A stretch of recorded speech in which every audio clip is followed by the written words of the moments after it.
of a choice for the experiment taking place. And we will take up questions and answers in the end. We have about 40-45 minutes of time to try to optimize time as much as possible.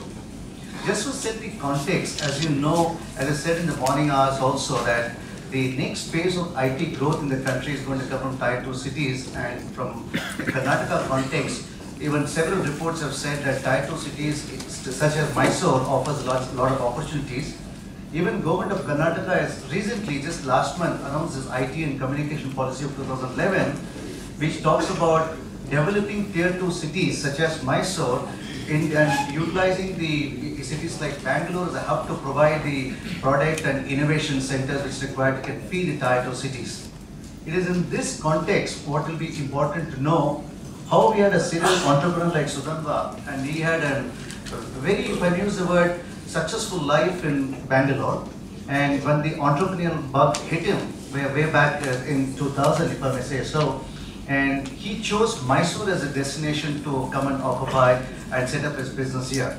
So obviously it will be of interest to us what made him choose Mysore as a destination when we wanted to be an entrepreneur. What challenges has he gone through in being an entrepreneur here? And if he has to rewind his professional life, if he again wants to become an entrepreneur, will he still choose Mysore as a destination? If yes, why? If not, why not? So that's the perspective we seek from you, Sudhanva, and as we said, the ball rolling now. Cheers. Thank you. Am I audible? Thanks. Good morning, good afternoon, all of you. Thanks for the lead question. Otherwise, I would struggle to make an opening.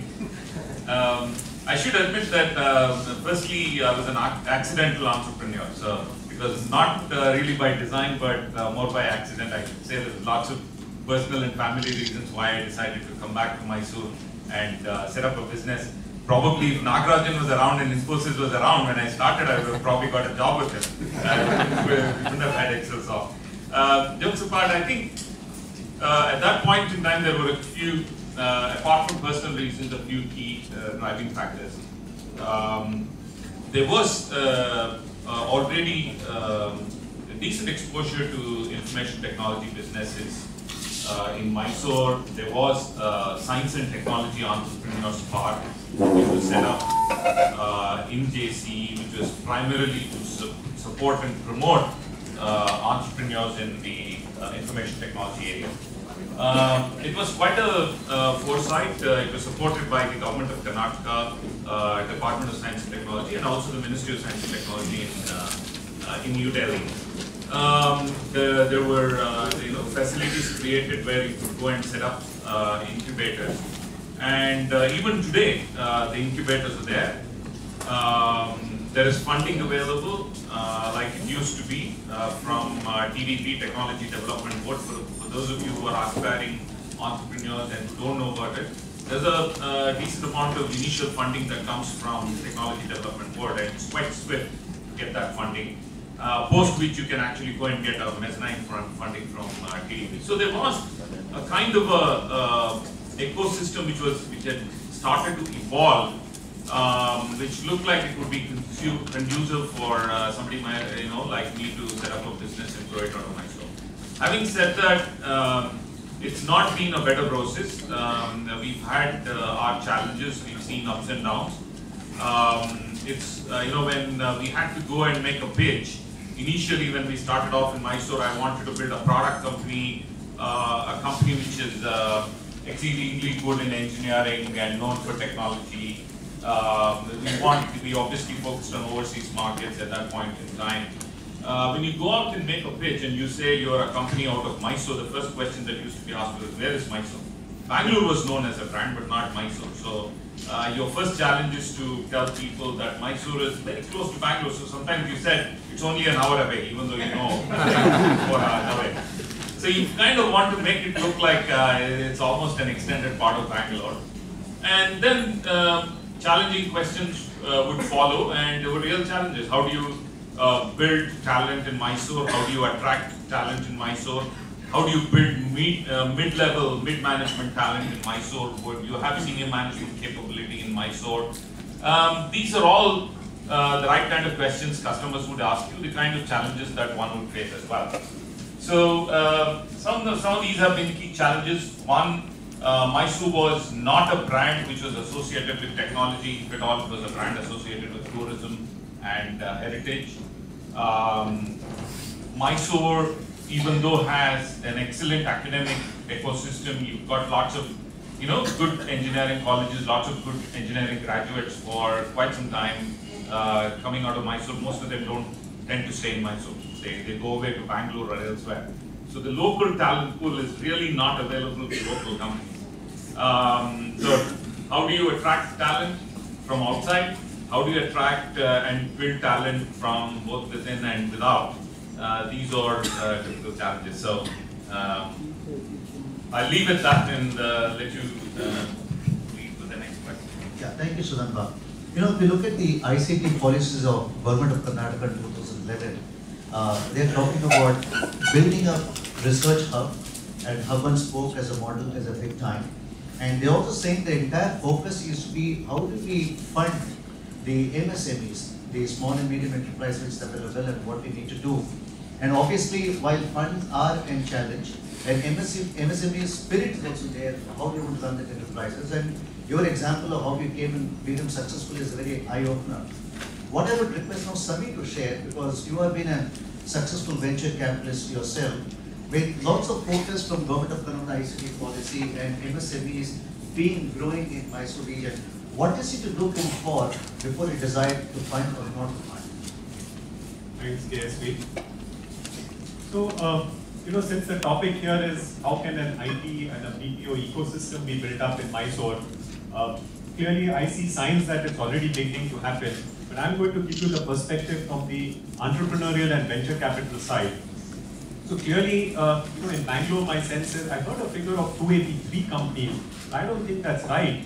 I think there are more than 5,000 IT companies in Bangalore. I personally would have met more than 1,000 entrepreneurs in Bangalore who are IT entrepreneurs. So it's the proliferation of entrepreneurs that creates an ecosystem. That's the view that I would like to submit. And what creates this proliferation of entrepreneurs is what will make this city an ecosystem.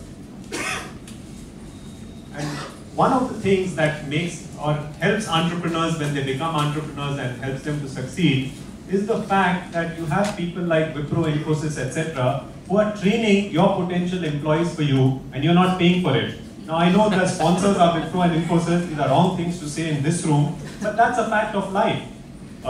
For a young entrepreneur starting off, he needs to hire people. He can't afford to spend on training, etc., etc. People from Bangalore are not going to come to Mysore. He can't do with fresh guys who just graduated from college. So the fact that Infosys, Wipro and the large companies have a large talent pool here is a very good starting ground for people who want to become entrepreneurs. That's the first thing.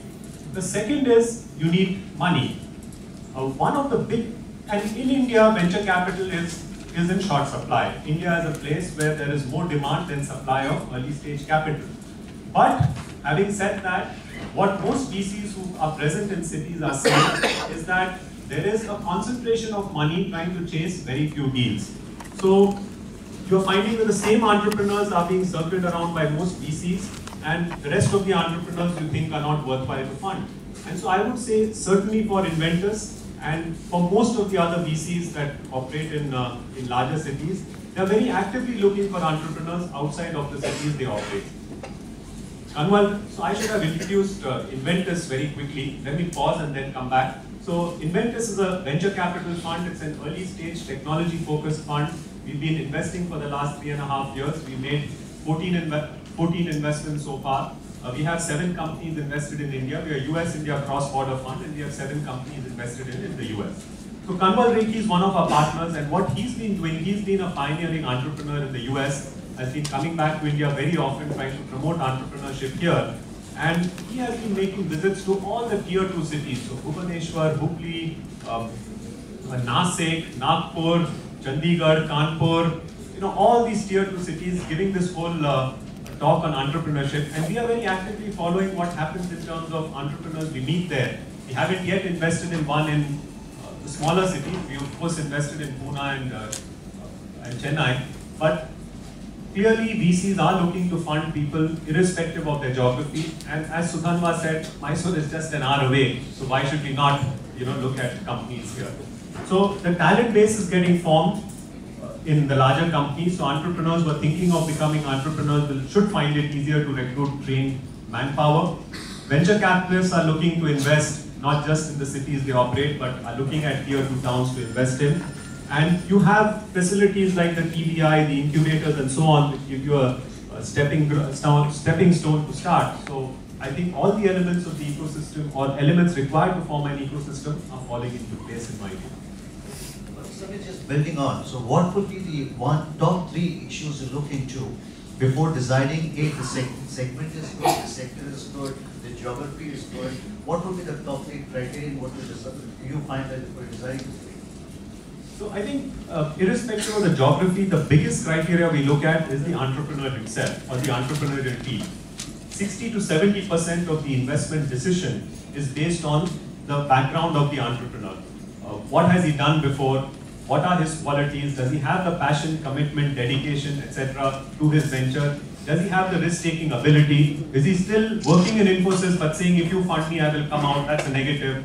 But has he come out from Infosys, started his venture, hustled with friends and family, raised some money, and then come to us? So these are things we look at. 70% of it is the entrepreneur. And of course, then there are other filters. If the entrepreneur hurdle is passed, then you look for markets which are large, which are fast growing. You look for markets that are not very crowded, not very competitive. And of course, from a VC standpoint, you look at how you can exit from that venture in a 4 to 7 year time frame.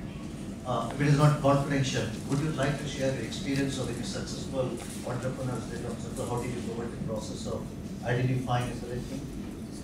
Okay, so from Inventors, we've had 2 exits, but we'll talk about the most recent. Yesterday, we just exited a company called VView. VView is a desktop video conferencing company. It was acquired by a large equipment player in the video conferencing space. It's a company headquartered in the US, but just a few guys there, and all the R&D is being done in Bangalore. Frankly, that R&D could have been done in Mysore or Bangalore, it doesn't matter.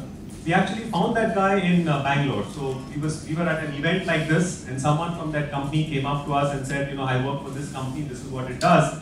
We said, oh, it's interesting, are you funded? He said, no, we are looking to raise money. He connected us with the CEO in the US.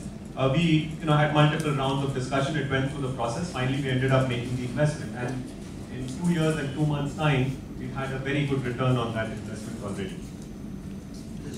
You know, in the morning, sir, when Narayan Modi was talking about it, one gentleman asked this question, where is the so-called entertainment infrastructure in Mysore and where is the social infrastructure in Mysore? We all talk about academic infrastructure, which is prevalent largely in Mysore. Vikram, to you, the question could be that you've been seeing Mysore from a different lens altogether. If Mysore has become the destination of choice in the context of the social, academic, and the infotainment infrastructure, where do you think we are and what should we be doing? Within the IT policy of Government of Karnataka, obviously it's not going to talk about the academic and the social, the infotainment side, but if we have to go back and make this the destination. Why I'm saying this is, one of the advantage what I've noticed in Mysore, the middle level managers talent, the senior level managers talent is profoundly very large in Mysore. We have entry level is good, and the senior level management talent pool is very good, and in between where the rest of the infrastructure required is possibly missing. So your thoughts, what could be done to strengthen that here?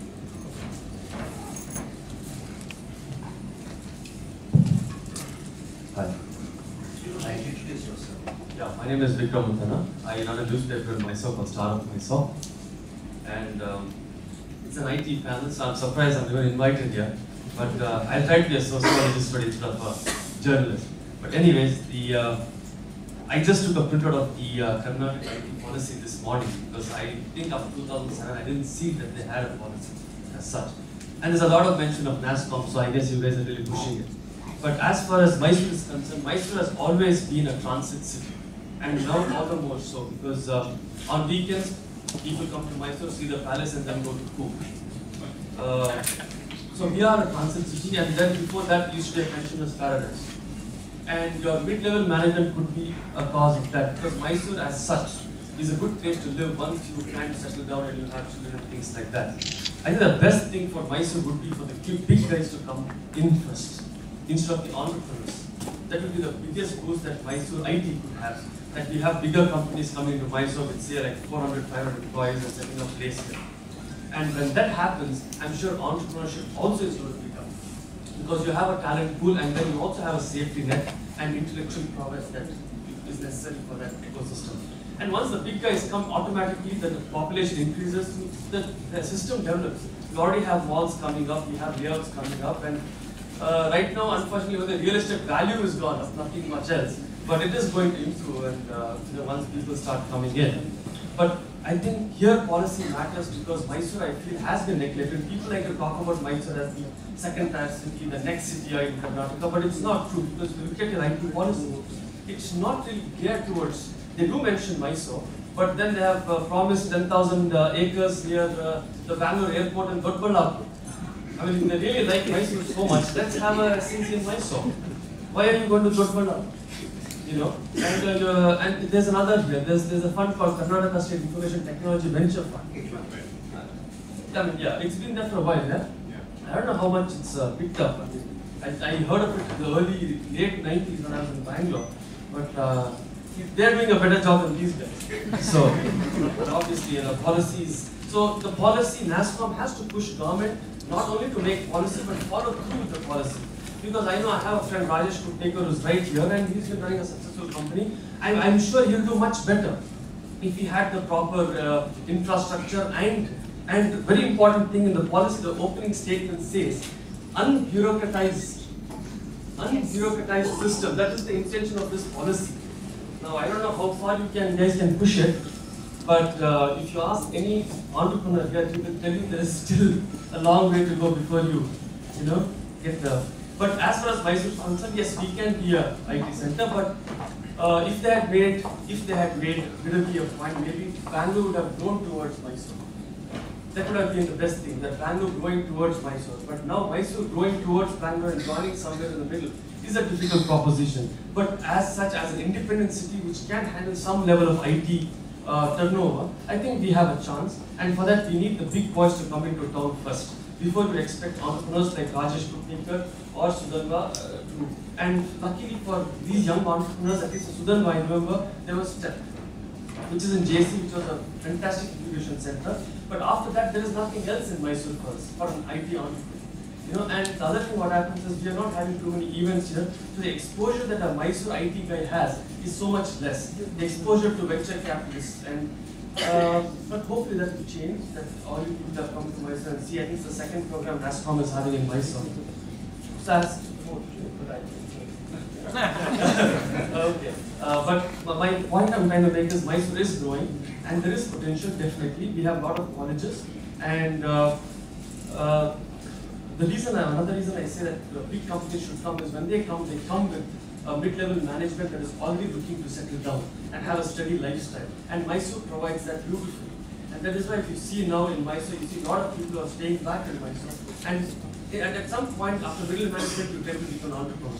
In India, that's usually it's not out of college and you want to start something, it's middle management, becoming an entrepreneur. And in that sense, Mysore is a fantastic city. And social infrastructure, entertainment-wise, I was just telling you earlier this morning, so that's why you brought it up, is that STD Global is a firm in Coimbatore, Mysore, and I think they lost a couple of employees recently. And the reason cited was that they didn't have enough to do in Mysore.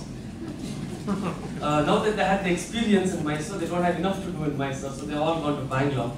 So then it takes time. These complaints will always be there, but things are changing in Mysore. Give us 5 years, and I think we'll be ready to handle any of these IT challenges.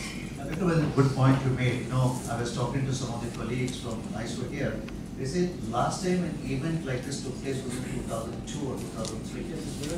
Yeah, Niranjan was saying that 2002, 2003 the event took place around IT in Mysore, and it has possibly taken 8 years. And he was telling me during the coffee break, and I hope next event is not after 8 years. By then, 8 years. By then, 2020, and what Narayan Modi said, that the IT exports potential in India is 300 billion by 2020, but I've exceeded that. So, I mean, although it's not related to the panel discussion here, and while I was speaking to some of you during the break, it is important that we sustain this momentum what we have created today. And if it means that we create a small forum, about say 5-6 interested people who track down what can be done as an executable actions from now for the 90-day plan, 150-day plan, we keep the infrastructure out in the sense we'll find difficult to reach a place, although important. in the context of, so that IT momentum sustains, that we will take another 8 years, build that momentum, I'm fairly confident what will be done. So then my question more to you, when you came in, what are the difficulties you faced in raising money? When I started the e-learning business in 2001, I went out to raise some venture money. And the challenges are typical. And for any startup and any entrepreneur to go and sell a story, to convince somebody to put their money is never easy. And particularly if you're from a place like Mysore, you still have a story to sell. You have to sell it that much more harder. But we were successful. I guess I would say that one of the key things to focus on to raise money, we've done that, more than once now.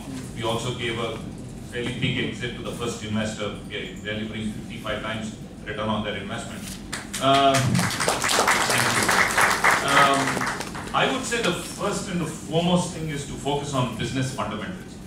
A lot of us get carried away in trying to build a larger than real life picture. So you want to create a halo, you want to hype things up, but it's best to focus on some key fundamentals. Focus on innovation, focus on customer relationships, focus on the strength of solutions that you can deliver to your customer, focus on your talent and, in spite of the constraints you may have, focus on building and nurturing the talent. So keeping our eye focused on some of the core fundamentals to building a solid business, I think helps a lot in raising capital.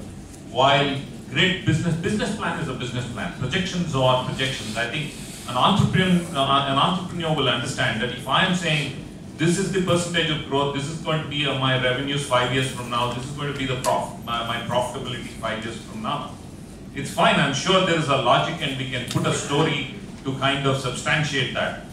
But on the other side of the table, the investors understand that it's still only a story and a projection is only a projection. And there are a lot of factors which can make it happen, which may not make it happen to the extent that you're projecting. But it is kind of easy on both sides to recognize when you stay focused on fundamentals, business fundamentals. And I suppose that that's one of the key success factors to raising capital, whether it is venture capital or growth capital. You do raise capital at various stages in your business. You will raise initial money, which is always harder than raising growth capital, because when you get to the stage where you want capital to grow your business to the next level, you already have a track record. You have products, you have customers who can vouch for you, you've got